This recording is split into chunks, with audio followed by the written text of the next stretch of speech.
வெறும் 1005 குடும்பங்கள்னா உங்களுக்கு அவ்வளவு சாதாரணமா போச்சா சிஎம் சார்?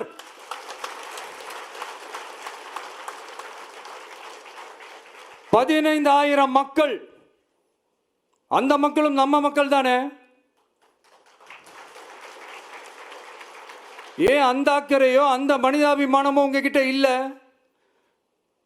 எதிர்கட்சியா இருந்தா மட்டும்தான் மக்கள் மேல உங்களுக்கு அக்கறை இருக்குமா? மக்கள் பாதிக்காத வண்ணம் விமான நிலையம் அமைக்கப்படும்னு உங்க கவர்மெண்ட் சார்பா ஒரு விளக்க அறிக்கை வந்துச்சு. அந்த ஸ்டேட்மெண்ட்ல 1005 குடும்பங்கள் மட்டுமே பரந்தூரில் வசிப்பதால் விமான நிலையம் வந்தா பெரிய பாதிப்பு இருக்காதுன்ற மாதிரி சொல்லியிருந்தாங்க. மக்கள் பாதிக்காத வண்ணம்னா என்னங்க சார்? ஒன்று, அந்த இடத்துல ஏர்போர்ட் வருதுன்னு சொல்லணும், இல்லை அந்த இடத்துல ஏர்போர்ட் வராதுன்னு சொல்லணும். ரெண்டுமே அந்த அறிக்கையில் இல்லை. நூற்றுக்கணக்கான ஏக்கர் விவசாய நிலங்களை, மிகப்பெரிய நீர்நிலைகளை, ஆயிரக்கணக்கான வீடுகளை, அவங்களோட வாழ்வாதாரத்தை அழிச்சிட்டு அந்த இடத்துல தான் ஏர்போர்ட் கட்டியே ஆகணும்னு என்ன சார் அவசியம் இருக்கு?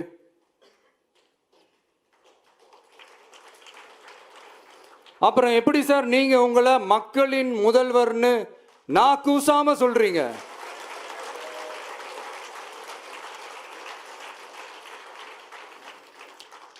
இதுல வேற உங்களுக்கும் இந்த பரந்தூர் ஏர்போர்ட் கட்டுற பிரச்சனைக்கும் சம்பந்தமே இல்லாத மாதிரி வேற காட்டிக்கிறீங்க. ஆனா ஏர்போர்ட்டுக்காக பரந்தூரை பரிந்துரை செஞ்சது உங்க கவர்மெண்ட் தான்னு ஒன்றிய விமான போக்குவரத்து துறை அமைச்சர் சில மாதங்களுக்கு முன்னாடி சென்னை வந்திருந்தப்போ சொன்னார். அதுக்கும் உங்ககிட்ட இருந்த எந்த பதிலும் இல்லை. இந்த சூழ்நிலையில் பரந்தூர் விமான நிலைய பணிகளுக்காக விவசாய நிலங்களை கையகப்படுத்த கடந்த 25/6/2025 அன்னைக்கு உங்க கவர்மெண்ட் தான் அரசாணை பிறப்பிச்சிருக்கு.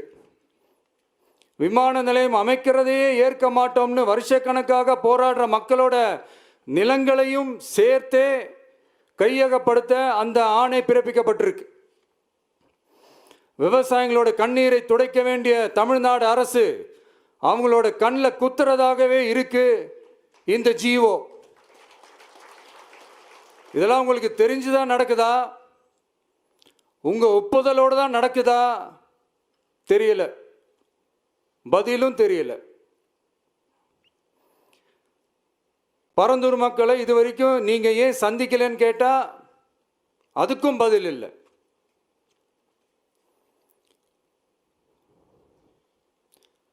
நான் இந்த பரந்தூர் போராட்டக்காரங்க அந்த மக்களை ரீசெண்டாக நான் சந்தித்தேன். அவங்க சொன்னதையெல்லாம் கேட்கும்போது உண்மையிலே ரொம்ப கஷ்டமாக இருந்தது. இப்போவும் ஒன்றும் குறைஞ்சிடல சிஎம் சார்.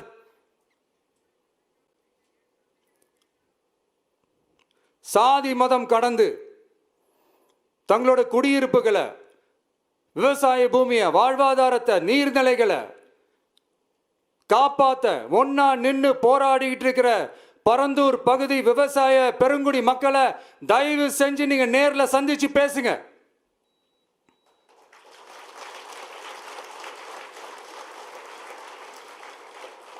உங்களுடைய அமைச்சர்களோ இல்ல உங்களுடைய அதிகாரிகளோ பேசக்கூடாது. நீங்களே நேரில் சந்திச்சு பேசணும். அந்த இடத்துல விமான நிலையம் வராதுன்ற உத்தரவாதத்தை அவங்களுக்கு நீங்க கொடுக்கணும்.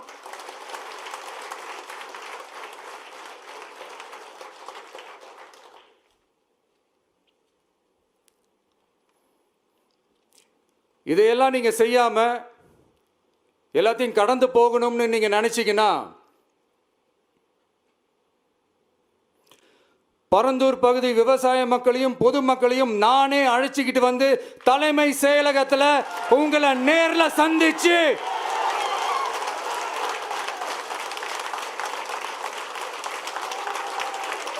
உங்களை நேரில் சந்திச்சு முறையிடுற நிலைமை உண்டாகும். அப்படி ஒரு சூழலை நீங்க உருவாக்க மாட்டீங்கன்னு நான் நம்புறேன். அதையும் மீறி அப்படி ஒரு சூழல் வந்துச்சுன்னா நான் ஃபேஸ் பண்ண தயாரா இருக்கேன். தயாரா இருக்கேன்.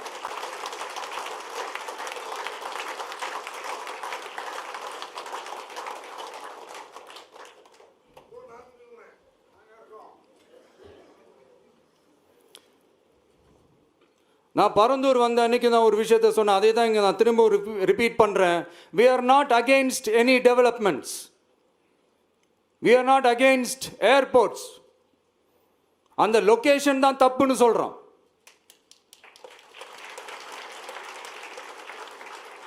இதை நாங்கள் மட்டும் சொல்லலை, ஏவியேஷன் சேஃப்டி எக்ஸ்பர்ட்ஸ் மென்ஷன் பண்ணியிருக்கிறாங்க that place is not fit for airport.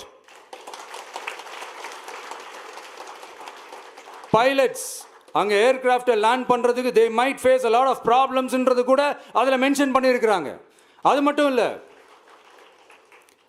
அந்த வாட்டர் பாடிஸை அழித்து அதுக்கு மேலே ஏர்போர்ட், அந்த பில்டிங்ஸ், அந்த ரன்வேஸ் இதெல்லாம் வந்ததுக்கு அப்புறம் ஒரு மழைக்காலமோ இல்லை ஒரு floods டைம்லையோ the whole Chennai city will be flooded.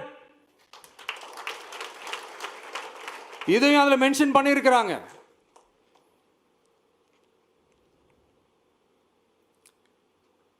So இதெல்லாம் மைண்டில் வச்சுக்கிட்டு தயவு செஞ்சு ப்ளீஸ் டேக் அ கால். தீர்மானம் 2, கொள்கை எதிரிகள் மற்றும் பிளவுவாத சக்திகளுடன் என்றைக்கும் நேரடியாகவோ மறைமுகமாகவோ கூட்டணி இல்லை.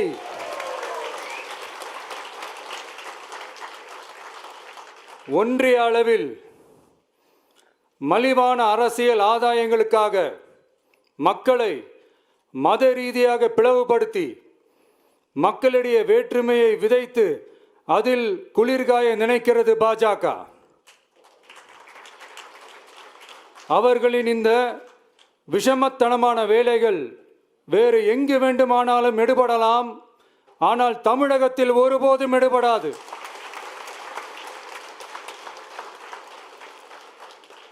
சமூக நீதியும் நல்லிணக்கமும் சகோதரத்துவமும் சமத்துவமும் ஆழமாய் வேரூன்றிய மண் இந்த தமிழ்நாட்டு மண். எனவே இங்கு தந்தை பெரியாரை அவமதித்தோ அறிஞர் அண்ணாவை அவதூறுக்கு உள்ளாக்கியோ அல்லது தமிழ்நாட்டின் மதிப்பிற்குரிய தலைவர்களை வைத்தோ அரசியல் செய்ய நினைத்தால் அதில் பாஜக ஒருபோதும் வெற்றி பெறவே இயலாது.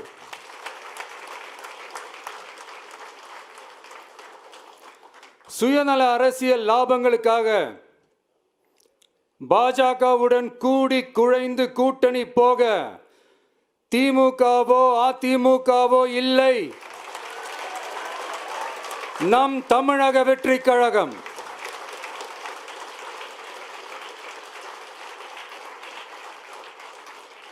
கொள்கை எதிரிகள் மற்றும் பிளவுவாத சக்திகளுடன் என்றைக்கும் நேரடியாகவோ மறைமுகமாகவோ கூட்டணி இல்லை என்பதில் தமிழக வெற்றி கழகம் மிக உறுதியாக இருக்கிறது.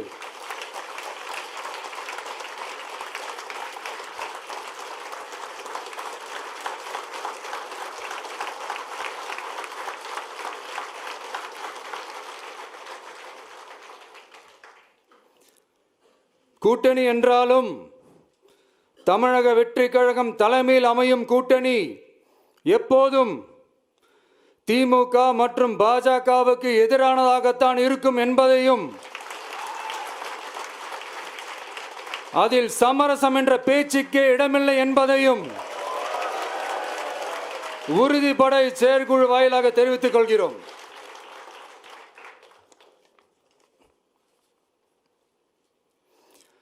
இது இறுதியான தீர்மானம் மட்டுமல்ல, உறுதியான தீர்மானம்.